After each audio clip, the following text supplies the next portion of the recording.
Hello नमस्ते, मेरो चाहिँ ब्लगमा स्वागत छ यहाँहरूलाई। धेरै पछि म ब्लग बनाउँदैछु। आज चाहिँ हामी यो देखाइरहेको छु कि एउटा पुरानो घरलाई चाहिँ हामीले कसरी रिनोभेट गर्न सकिन्छ, कसरी बनाउन सकिन्छ यो माथि घर भनेर चाहिँ हामी यो बनाउँदैछौँ।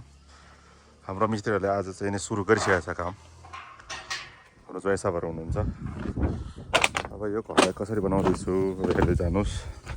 यसरी 4 सुरमा यसरी पिलरहरू राखेर यसरी जाम गरेर हामी चाहिँ यहाँ रुम माथि निकाल्न लाग्छौँ। माथि चाहिँ हामीले यसरी रुम निकाल्न लाग्छौँ। यहाँ यसरी यो पुरानो घरलाई, यो पहिला हाम्रो बाजेहरूले बनाएको घर हो।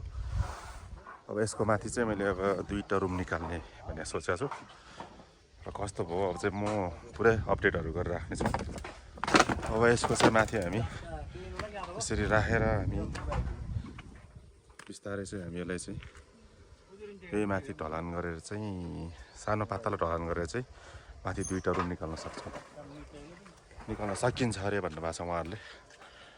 अब हामी सुरु गर्दैछौँ। आजदेखि सुरु हुँदैछ यो।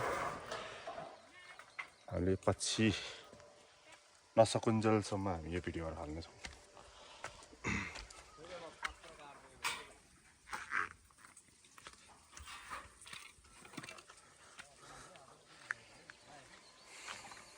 अब यो माथि 2टा रुम बन्छ अरे, दामी बन्छ भन्दै हुनुहुन्छ। हाम्रो चस्मा लाउने एकजना इन्जिनियर हुन्छ हो, एकदम राम्रो बन्छ अरे भन्दै हुनुहुन्छ।